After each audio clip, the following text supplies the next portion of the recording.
I've got to show up today and do, 2.8 million in the plumbing department. Right. That's not the case. It might be $15,833 today. Right.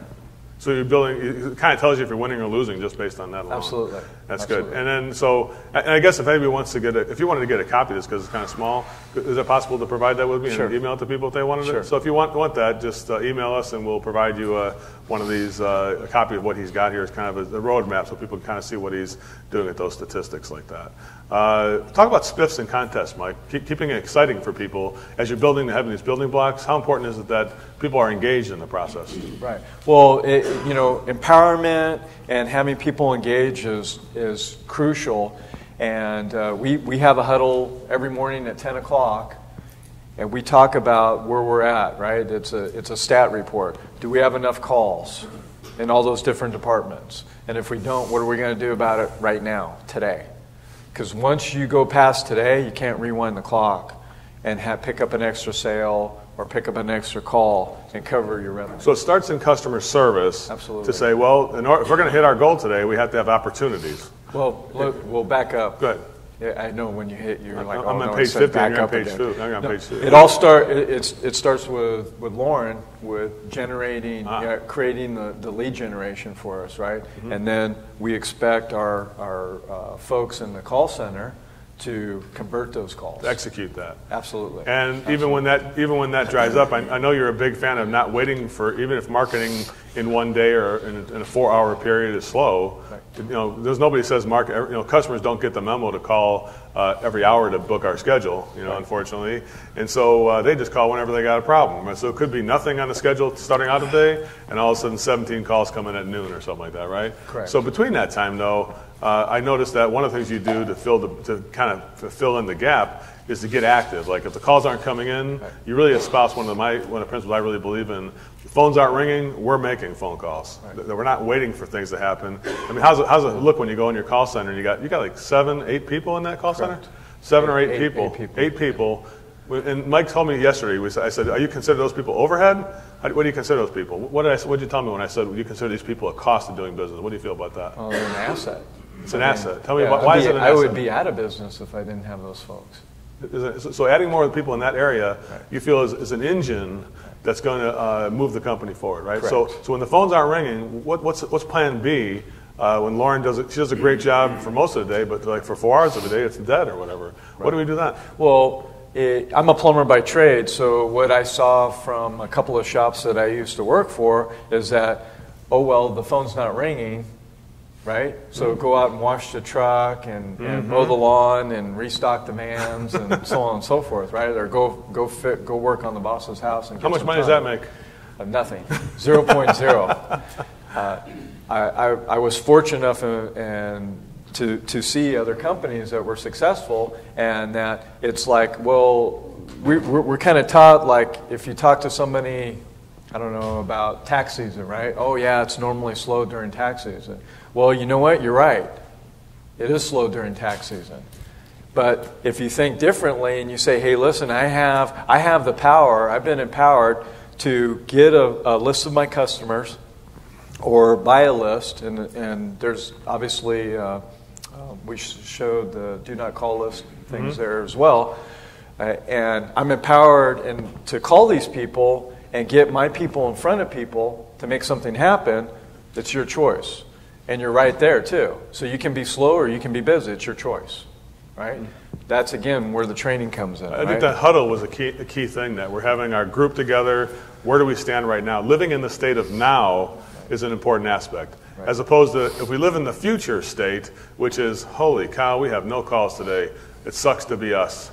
And I better go do my nails and figure something out. Well, let me think about what I got to do tonight for dinner. Well, we have no calls today. That's not a productive thought, is it? No, not at all. And so to say we're having this huddle, the leadership, though, places attention by creating that huddle, right? Yes. It's not something that just the employee said, hey, I got an idea, we're not doing anything. Why don't we get together and figure out what we can do here? Does that ever happen? No. Why not, Mike? It's like, I guess you have to come in and say, I got an idea. What would you guys think about this? Right. And what about making your idea their idea? How do you influence your employees to kind of get on board with your thoughts? Wow. It just happened. I don't know. Just good people? They're a lot smarter than I am. I'm just a plumber. I don't know. You know, they got it figured out. How about the contest? Are those things that ring with people, or is that something that's... Absolutely. Everybody's got their, you know, maybe money might not be the motivator. Kind of seems to be. Some time off. Lauren did a great job with we have a little special parking's at a premium in our building, so we have a little employee of the month parking spot, so that's become very popular. Oh, that's nice. Yeah. So yeah, we've had masseuse come in and do massages for folks and pedicures and manicures. Where do I apply? Where do you apply? Pretty good. Any questions on goals and effectively how to communicate them? That's the next step. Maybe you have questions here so far. How about Kathy Stewart had a question?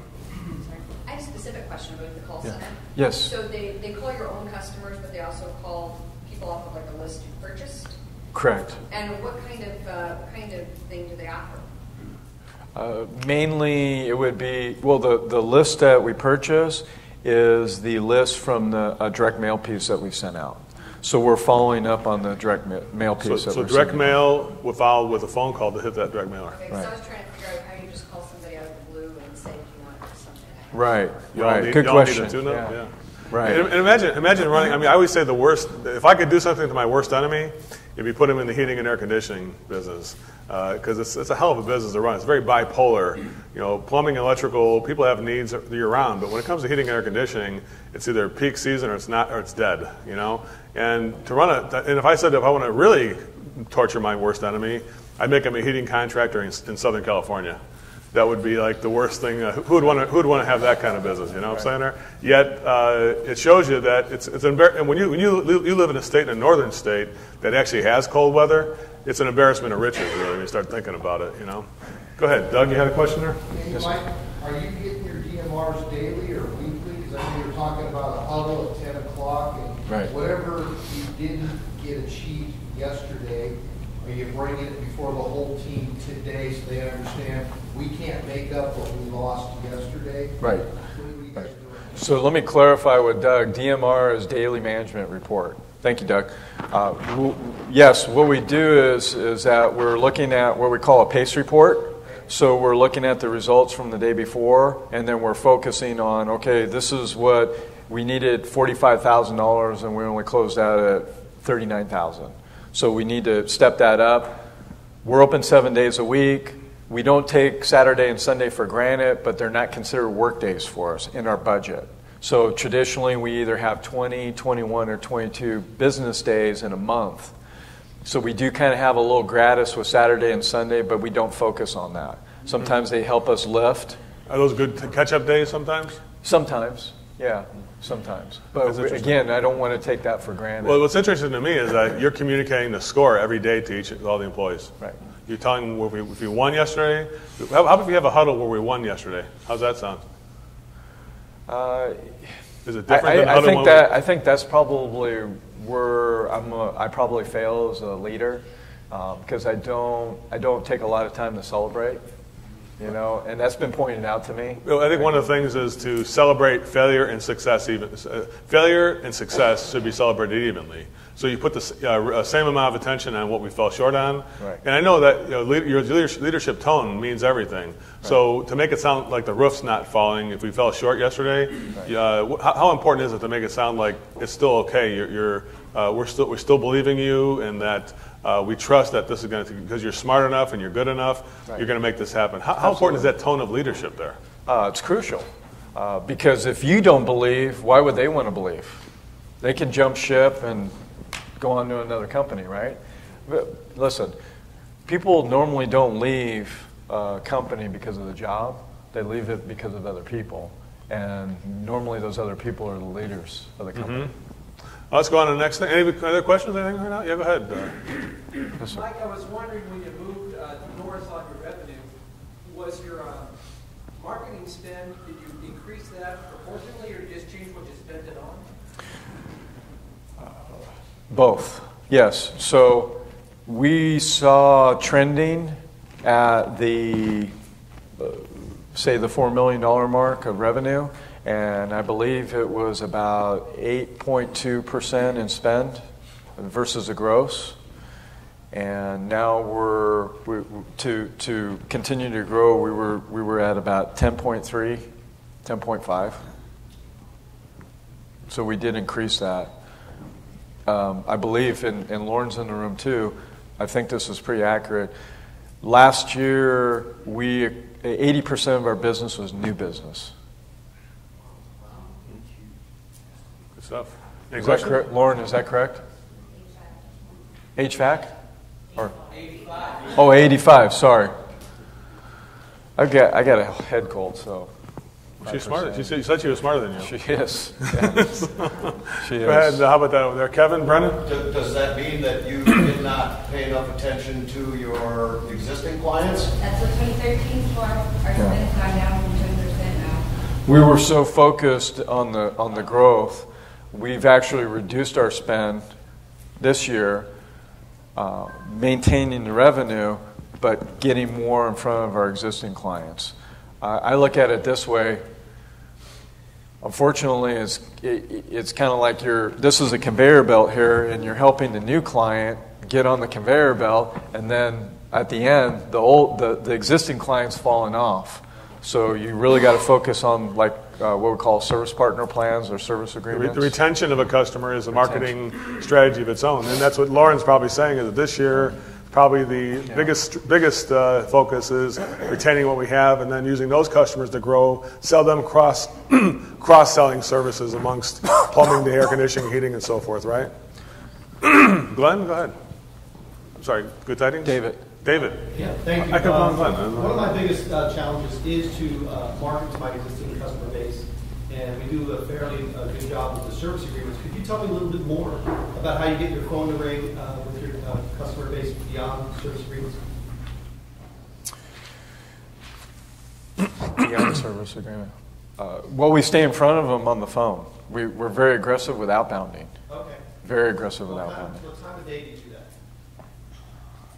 From 9 o'clock until like 8:30 at night. We're open from 6 till 9, Monday through Friday. We probably going to beat me up and throw me out now. What? We do outbound on Sundays. So, it's a business, right?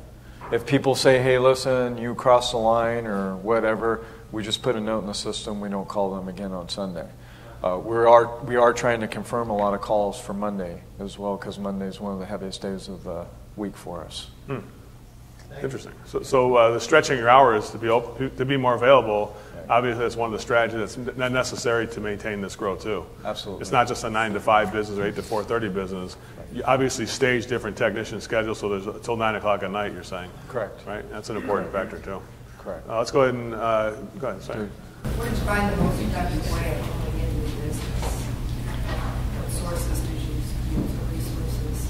Pay-per-click? Pay-per-click? Yeah, pay-per-click. Where did you see the best growth in your HVAC or in the plumbing, or did you go after all?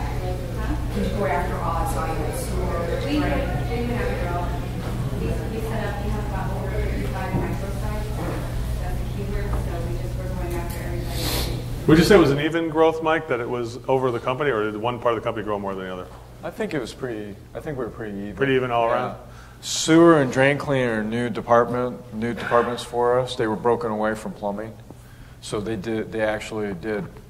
exceeded our expectations. So it was really nice. We really created a good program on turnover from drain calls to complete sewer renovation without even having, in some cases, having a breakage in the line, just on age and things like that and conditions of the way it was designed to really develop a good system with the drain cleaners and a drain cleaning advisor or a quality control person will get that thing turned over and sell a lot. The current drain cleaning guy, he'll do $50,000 or $60,000 a day in drain cleaning renovations and drain renovations, things like that. A week. A week, I'm sorry, yeah. So sounding good, though. So Steve had a couple days.